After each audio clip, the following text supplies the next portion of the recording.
I've seen a lot of things in my life. Being a mother of two African American male sons, boys, two little boys. But the most recent events has really changed my perspective and really changed my attitude towards a lot of the things, this injustice that we see on the TVs, on the news, in our everyday life. I'm used to having white people treat me like it's like a split. Like some of them, they be cool, they be alright, they be regular, and then the other half be racist as fuck and annoying as fuck and passive aggressive and shit like that. But Friday, when my son was getting off the school bus, he has dreads. He had his hair in a ponytail that day, and the kid was calling him gay because he has a ponytail in his hair, which he walked away. He was getting off the bus. He didn't care. This is a white kid. While he was walking off the bus, the kid said to him that he was going to shoot him. So that was in the morning. My son had to go to school and deal with that kid all day. He came home and told me what happened. He left out the shooting him part. He just told me about the whole, he was calling me gay on the bus. I'm like, all right, well, whatever, I'll talk to the school about it. I got in touch with the school. They spoke to me about it, and then that's when all the rest of the story came out about the boy saying he was going to shoot my son. And he was bragging about how he goes shooting with his father, and he does target practice and all types of stuff like that. So to me, he has access to a gun.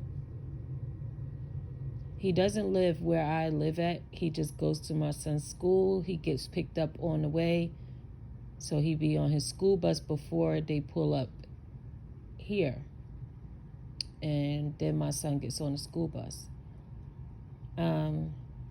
My son goes to school on Monday, and in the cafeteria, another fucking white kid spits in his face and calls him a nigger. And all of this is just bringing me back to when I was in middle school, and I used to learn about what white people used to do to our ancestors.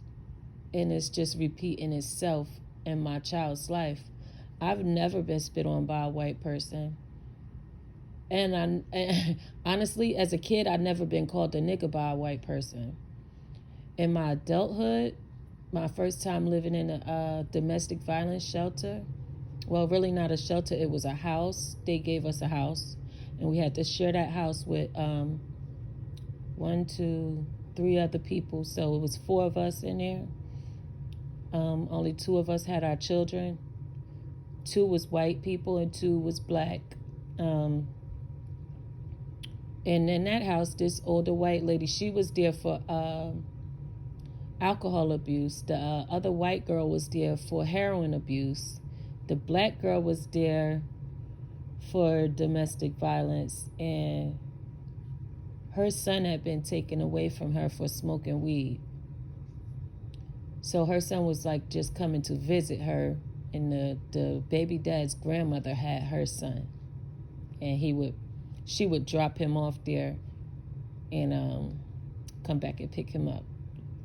In that house, the lady got rid of the black girl that was there. She got her kicked out. Then one day I was in the kitchen cooking, and my son was still upstairs asleep. He was like 2 years old. And she came downstairs, but I heard her upstairs yelling, talking about all this fucking weave in the sink. Clean the fuck up after yourself. So I'm like, she can't be talking to me. Because I know damn well I did just do my hair. I had did like a quick weave. That was years ago. I don't do quick weaves in my hair no more. But yeah, I did a quick weave, and I know I cleaned up my hair. So I'm like, if it's, it could be possibly a piece of hair, you know. I don't know, but you know, I did my best to clean up after myself. So she came downstairs. She was yelling and being crazy as hell. She was drunk already early in the morning. So she walked outside and slammed the door. So I walked over to the door to lock the door behind her because she didn't lock the door. And I saw the porch. She had a whole bunch of open cans of beer, like empty cans of beer all over the porch. So she stayed out there all night long drinking on the porch. Mind you, she's in this house because she's supposed to be sober. She's supposed to be getting sober. So I knew she was drunk from that. When she came back, everything just went AWire. She called the people who was over the house and said that I had a knife. And I'm like in the kitchen cutting up sausages, frozen sausages. You know how you got to break them apart? So that's what I was doing. So for her to say I had a knife, she was lying on me. So I called them and told them, like, if you come here, you're going to see the sausages is on the counter. I was just about to cook for me and my son. My son's still asleep.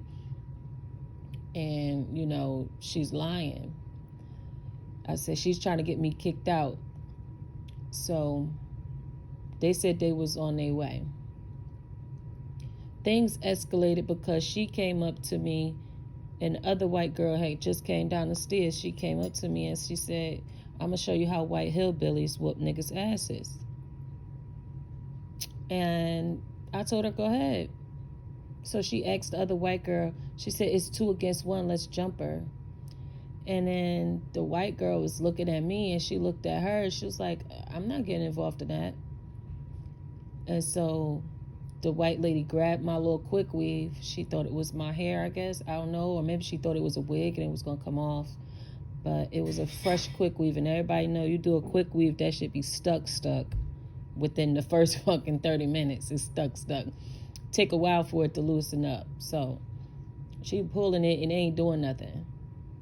So when she tried to go to punch me, I did the same thing to her. I took her by her hair, wrapped it around my wrist and my knuckles, and started pulling her and punching her.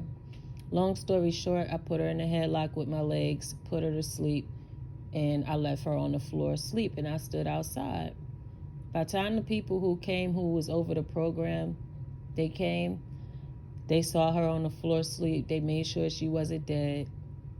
And they told me to go and report this to the police. They saw the beer cans all over the porch and everything. So I reported her to the police. The police charged her for assaulting me. We had to go to court for that a few times. And I just kept doing it just so that she could just keep having to pay these legal fees, because I didn't have to pay shit. And I felt like she needed to learn from this. Honestly, I didn't give a fuck at that point. It was like going on for months and months and months, keep going to court. By the 3rd court hearing, I was ready to drop it. Really, at the 2nd one, I was ready to drop it. But I just kept going because I needed her to understand. And they don't understand shit unless the shit is hitting their pockets. So she started to apologize. Her lawyer started begging me to just drop it. So like after like the 5th court hearing, I did drop it for her. Just so I didn't have to keep coming back down near the court. But I was a whole adult by the time I had to go through that racist ass shit. My son is a child. He's a teenager.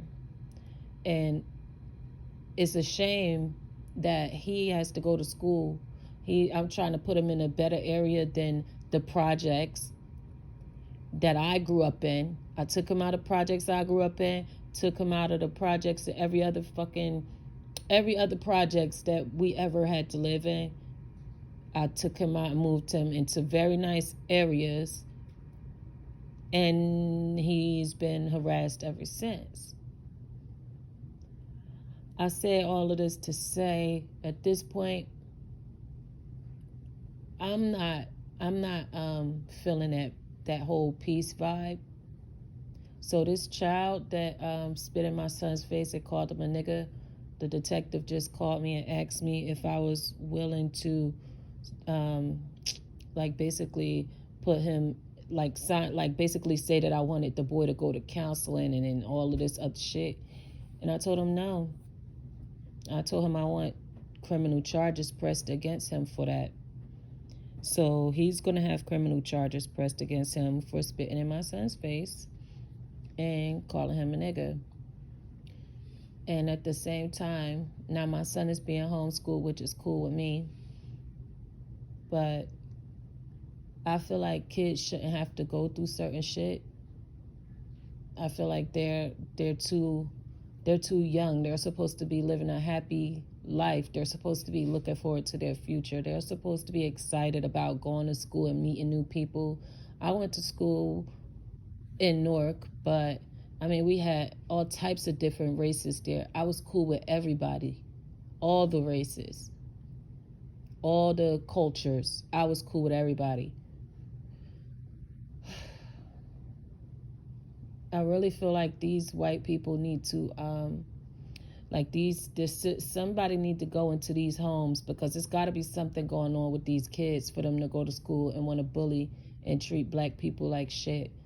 They need counseling, but their family need to get them counseling. It's not for me to get them counseling. It's not for me to recommend them to get counseling just so they don't get charged. No, you're going to get charged, and then you're going to go and get counseling if your family give a fuck enough about you.